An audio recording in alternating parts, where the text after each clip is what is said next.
pareció el debate? Ahora sí vamos a platicar y entrarle con todo. Saludo que se encuentra en la línea Mariana Campos, directora general de México Evalúa. ¿Cómo estás, Mariana? ¿Cómo estás, Pame? Me da mucho gusto saludarte a ti y a todos los colegas que están por aquí. Así es, te extrañamos aquí en la mesa. Está Fausto Pretelín. ¿Cómo estás, Fausto? Hola, Pamela, muy bien. ¿Y tú? Bien, bien, contenta de que nos acompañes ahora con estos temas. Y Víctor Hernández, quien es profesor de la Universidad Panamericana, académico. ¿Cómo estás, Víctor? Pam, buenas tardes, gracias por la invitación. Qué gusto saludarlos. A ver, arrancamos contigo, Mariana. ¿Cómo lo viste? Mira, yo creo que el debate, me parece que hubo una mejora en relación al pasado. Creo que el formato todavía creo que puede mejorar, pero sí creo que en relación al primer debate hubo una mejora. Por lo menos para mí fue más entendible lo que estaba pasando. Creo que era más claro el tiempo que tenían disponible, ¿no?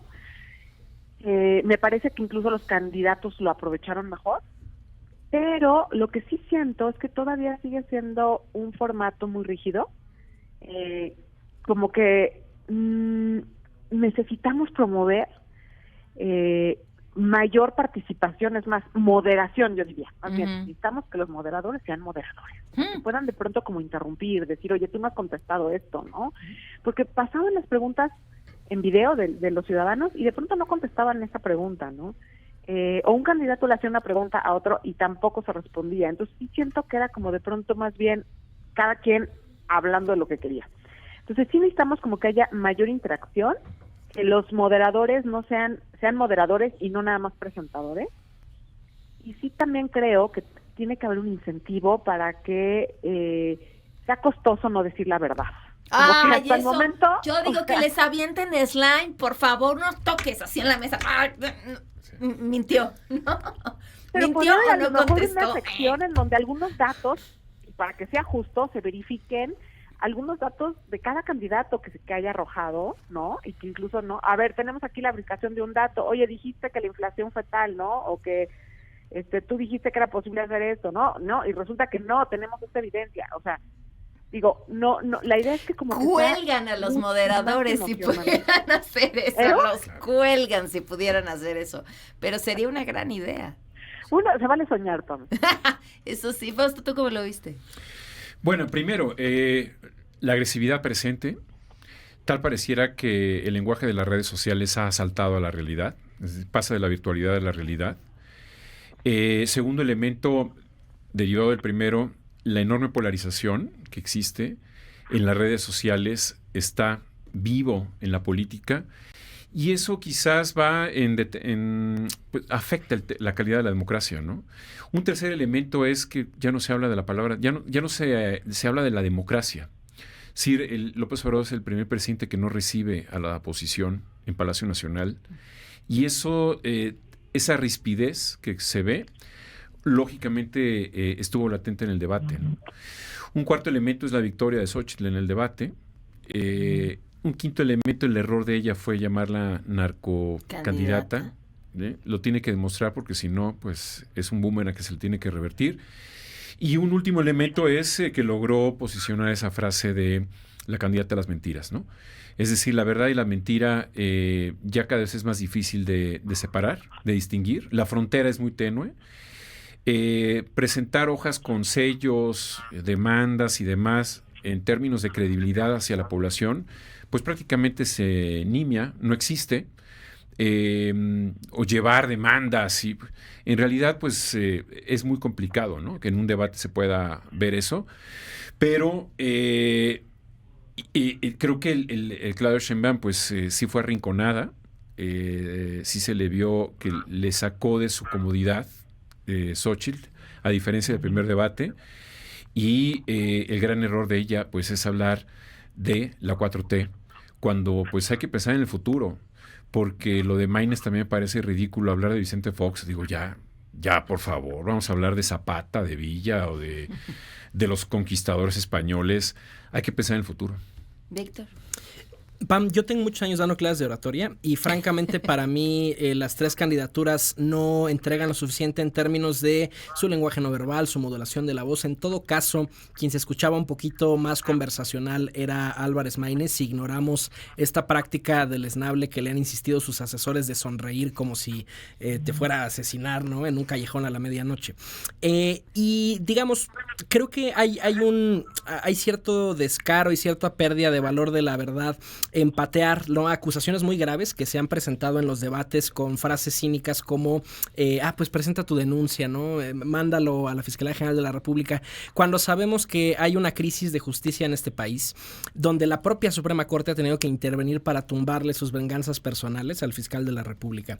Y en ese sentido, pues creo que no están dimensionando el tamaño de la crisis y se convierte en una trivialidad como los famosos compromisos notariales que tenía Enrique Peña, ¿no? Que no tenían ningún valor jurídico.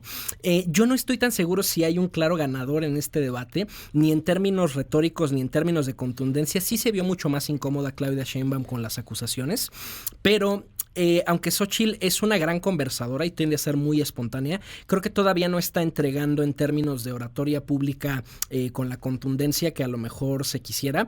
Y podremos discutir a lo mejor esa oratoria del siglo XX, ¿no?, de Enrique de la Madrid hablando y todos aplaudiendo media hora, quizás ya no es el paradigma comunicativo. Pero sí vemos que los debates solían ser cuando menos un producto de entretenimiento. La gente no los veía realmente por un profundo interés en la política, sino por los memes, por los stickers, y ya ni siquiera eso está entregando, ¿no? Es un formato muy rígido, profundamente aburrido, y que además por la brevedad de los tiempos ya ni siquiera se permite profundizar en las propuestas que se quieren implementar, y es una de las grandes quejas que hay en redes sociales. Ok, vienes con la letanía de propuestas, pero ¿de dónde va a salir? Y uno a veces también incluso puede cuestionar la sinceridad, ¿no? Creo que ese ha sido el gran defecto de Movimiento Ciudadano, porque Álvarez Maínez pues viene con un discurso muy progresista, muy informado, muy sustentado en la literatura, pero al mismo tiempo es el mismo partido que está proponiendo a Palazuelos, a Sandra Cuevas, a cargos de elección popular. Entonces hay que tener mucho cuidado, y eso se lo advierto al electorado. Los políticos no son nuestros amigos, en este momento están sometidos a una entrevista de trabajo y hay que tener cuidado, ¿no? Tu crush cuando te está cortejando es capaz de decir lo que sea para que salgas con esa persona.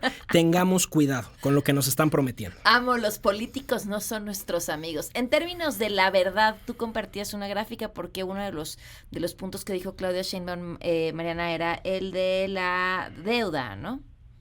Sí, ese sí fue así como evidentemente falso. Por supuesto que la deuda ha aumentado no solo en términos absolutos de manera considerable, sino también ha aumentado en proporción al tamaño de la economía, y entonces pues se vuelve así como una situación muy muy incómoda el ver que pues está diciendo ahí algo que es falso, ¿no? Creo que es muy relevante también decir que no solo la deuda ha aumentado, sino que además el pago de los intereses de la deuda es enorme, ha roto un récord de décadas, supera, es decir, lo que pagamos de intereses del endeudamiento supera lo que se invierte en la salud, por ejemplo, o lo que se gasta en la infraestructura pública, ¿no? Entonces sí es un tema delicado, preocupante, que no debería de trivializarse de esta forma, ¿no? Creo que de hecho el tema económico y el desempeño económico pues no se logra, más allá de que se hable de crecimiento económico en general, no se logran abordar en mi opinión las aristas correctas. O sea, por ejemplo, creo que era muy importante hablar del ambiente de negocios, ¿no? De cómo varios organismos relacionados con o encargados de distintos ámbitos de la regulación económica han hecho un papel terrible en este sexenio. Entonces tenemos trámites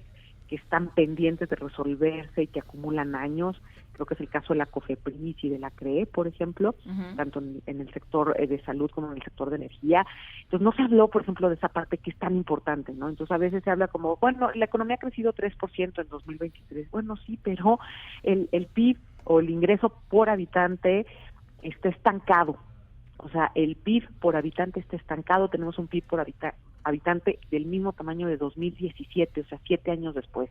Tenemos un ambiente para la inversión y los negocios que no es amigable, ¿no? Entonces sí falta como profundizar en esos temas. Creo que estoy totalmente de acuerdo con el comentario sobre que los tiempos no dan para profundizar. Entonces se ponen muchísimos temas muy relevantes. Imagínate, estaba economía y cambio climático, ¿no? Y de pronto por ahí surgió dentro de economía el tema de género y el ingreso con perspectiva de género. No, hombre, son demasiados temas. Ahora, la parte económica, en realidad hemos tenido 6 años en donde no se habla de aspectos técnicos económicos, ¿no? Es decir, los índices macroeconómicos, el déficit público que ha crecido del 2.2 a 4.2, la deuda pública de 4 billones a casi 12 o 14 billones.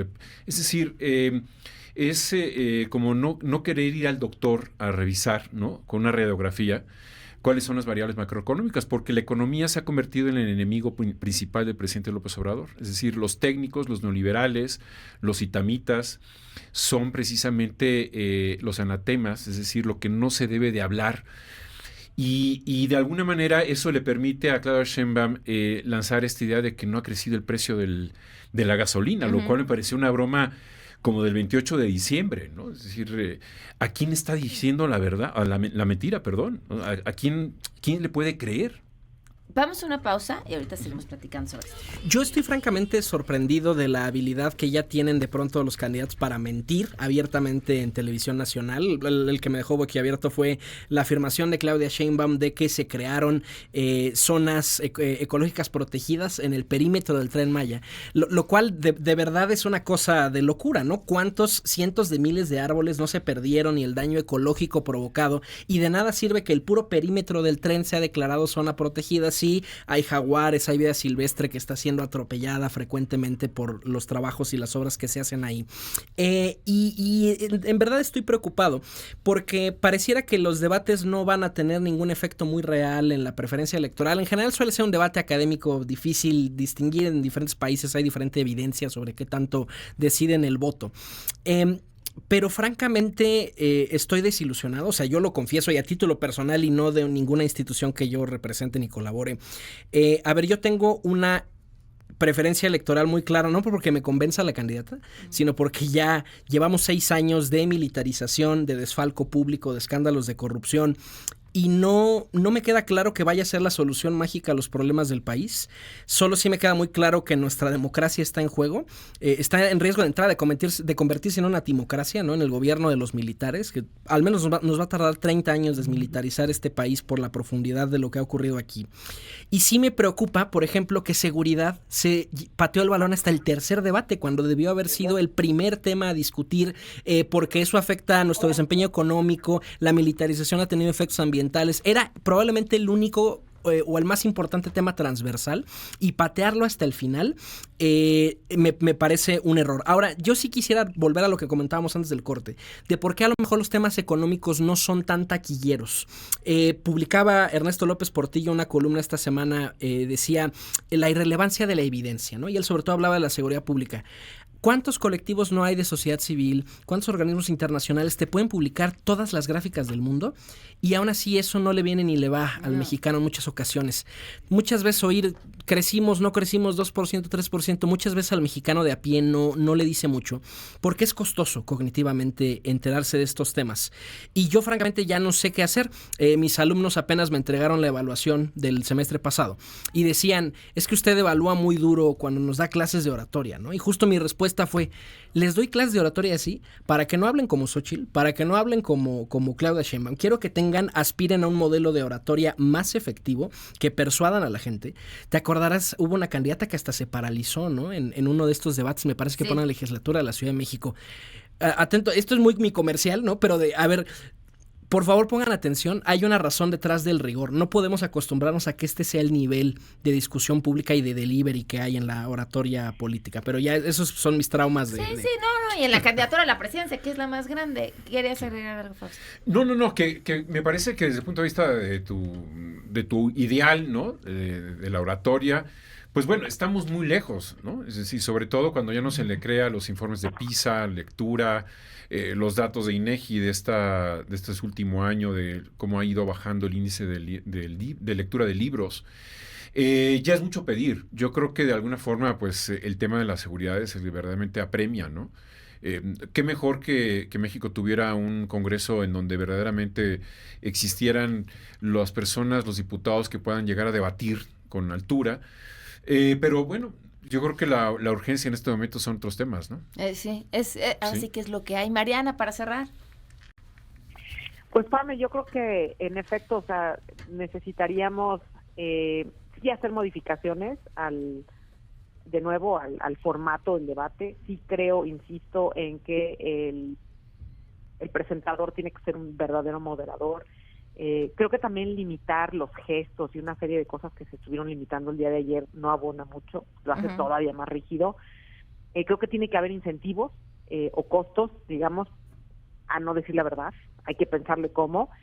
Y de acuerdo, o sea, no se trata como de llevar solamente datos duros y gráficos que a veces son muy difíciles para los ciudadanos, pero sí creo que esperaríamos como que las historias se cuenten mejor, ¿no? O sea, que haya un espacio para entender por qué se considera que algo es un problema, ¿no? Está muy padre dar propuestas, pero cuando no entiendes por qué hay un problema, ¿no? ¿En qué consiste este problema? Va a ser muy difícil decir si la solución es buena. Entonces sí creo que ahí falta que se cuenten mejores historias y se expliquen mejor los problemas y las soluciones. Fausto. No, yo coincido. La parte de que hay que saber contar historias es muy importante. La mente es muy selectiva. Simplemente hay que escoger pocas palabras, pero decirlas muy bien. Y tratar de introducir un tema, como la idea de la candidata de las mentiras, ¿no? Yo creo que eso es una imagen de fuerza que posiciona en términos de mercadotecnia, ¿no? En la mente de las personas, y creo que sí falta mucho trabajar. Yo creo que los gringos hacen muy bien sus debates, ¿eh? Es decir, yo creo que sí vale la pena mirar hacia Estados Unidos porque auténticamente son un espectáculo. La idea de que puedan inclusive acercarse físicamente, ¿no? Entre ellos, pues está muy bien, ¿no? No es un ring de boxeo, pero se valen muchas cosas. Claro. Víctor. Yo creo que sin duda Estados Unidos debe ser nuestro gran ejemplo de los debates. De entrada porque quien lo organiza son las televisoras, ¿no? Es decir, no hay un árbitro electoral tan rígido que se meta. Claro, también es difícil de pronto por la cantidad de candidaturas que tenemos acá, ¿no? Ya predeciblemente solo son 2 y pueden ser siempre el foco del escenario. Aquí también hay 2. Bueno, depende de quién le preguntes, ¿no? Bueno. Al menos en militarización te diría solo hay una, ¿no? O sea, es militarización de vainilla, militarización de chocolate y militarización naranja, ¿no? Entonces la realidad es que sí habría que distinguir en algunos temas. Yo lo que quisiera es que la política fuera algo que de verdad apasionara, no algo que solamente toleremos, porque esa es la muerte de las democracias, dice Montesquieu, ¿no? Las democracias no mueren en las grandes guerras y conflagraciones, mueren por apatía, cuando la gente ya no le interesa ir al ágora y escuchar las deliberaciones públicas. Y mueren en las redes sociales. Claro, ¿no? Cuando la verdad se convierte en una moneda de cambio que pierde valor y sí, estoy decepcionado, genuinamente, o sea, es la primera vez que sí pensé en anular mi voto, pero acuérdense, no lo hagan, porque cuando anulas tu voto es equivalente a no haber votado. Importa. No lo hagan, no se lo compren. Sí. Oye, pues gracias por habernos acompañado, Víctor, Mariana. Fausto, no te vas todavía. No, aquí me quedo. Vamos La a una pausa. sección. Gracias, Mariana. Gracias por el espacio, Pam. Un saludo al auditorio y a todos los colegas. Gracias. Hasta luego.